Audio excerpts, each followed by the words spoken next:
Catfather vamira nemudiwa wavo munguva yekushayikirwa vakati Vedweka, I know exactly how you feel. Ukuwo Ketina atanga zvakare kutuka maititi. Welcome back to your channel. Please don't forget to like and subscribe. Kuhita notification button kuti every time we post we are the first people to know. Anditika. So vashumba vanyora ivo vakati Vedway, I know exactly how you feel mudiwa. I lost my mom in 2008.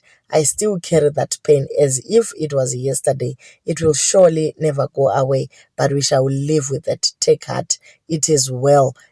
Ndo mashoko avo kumudiwa wavo. It shows kuti this man has stood up and showed love in extreme situations. Shumba has been there since maitete vari kupresent. Vamwe vakati maita basa shumba nerudo rwenyu. Uremu hwabwino zikomo kwambiri kuhanditi ndeve chirudzi chavo. Sekuru vaenda fine chero vanhu vakati vaenda vasina kuidya mari yemukwambo hazvichina basa. You are doing your best to show that you love maititi zvakadaro. At least you had a chance to meet your father-in-law. May his soul continue to rest in peace. Ukuwo tina Ketina abvangotanga kutuka maititi mushure mekunge vaisa message yavo yekutenda vanhu vese vakaenda. Nyaya yanyanza kumurwadza ndeyekuti vatenda macelebrity akaenda nemasocialites vakamenshena their names. Iye ndokubva angomanya ndokunoposta Katanga regai nditsvage mimbi welcome back international thief. Ko zvaita sei munhu achiri kuchema baba vake agoita international thief papi? Pari zvino tiri kutaura nyaya dzekurufu, iwewe unongosvika uchiwira handizivi guys. This is me thinking kuti zviri kupinda papi. Vamwe vati shamwari ka, the difference between you and her, she fires you once and harder when you do it daily and it's embarrassing. Godosha rakanakira rinotambudza mwene waro kunyanya pfungwa muromo wowereketa zvausingazivi. Kura siyana nelife yemunhu. Ita zvako zvengozi yamai chipo vakaurawa mumuri. Zvituko zvako zvaexpire takuzviziva enda unotsvaka zvimwe zviri effective. Munhu akakuroya akafa shuwa, akatofa shuwa. Dai ari mpenyu aikunzwira tsitsi. Wondogadzikwa.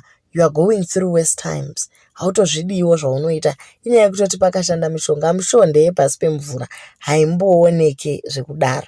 Katanga kudii chii chaatadza pakutenda vanhu vakamusapota ari pakuchema izvo. Saka habvumidzwe kutaura nekuti zvaita sei. Nhai Vedway, hapana here anoziva kune vangabatsira mukadzi uyu anonzi Ketina amurape uyu akutopenga chaiko. Munhu akakuroya hana tsitsi. Wave mombe yemashanga ine nzara yekunhingirikini kwashaya anosuka. Kozi unhu hwako hwakaora. Nhai Vedway, dai usisiri shura muromo pamwe ungadai uina anokubhadharawo kana anokubhauta hako. Dai wakambowana father's love zafeli hasha dziri zvishoma. Yes, your boss is back zvagara. Kutanga kwechini angotenda vanhu nerudo rwavamuratidza. Ko agotuka here? Ko zvambobva papi? Dee tambokwanisa kuti senyika timbonyarara tisiyane nenyaya yekuramba tongotukana. I think content ingaenderera mberi. Hapana content inobhowa seyekuZimbabwe guys. Ukaenda kune dzimwe nyika dzinodadisa, ukaenda kuKenya macelebrities acho anobatsirana, ukaenda kuSouth Africa kune macelebrity akawanda. You actually see them kudana Durban, July kupi vachiita vese makolabo pamunowana vana Bunhle Mudisele vachitamba nevamwe vakadaro vachisimudzirana mabrand. Pati kuZimbabwe all the content that we get is for people taking down each other. As women, why don't we fix each other's crown? Nhai Ketina, it shows a low life. Chero kanzi uri Irish unogara kuIreland hazvibatsiri kana uchikrasha vamwe vana. So especially kana vari mutime yenid, whether munhu akakutuka, the best revenge that you can give someone is kindness. Kumuvesera marasha. Dei kwakuchinzi maititi, yes, vakakutukira vabereki vako.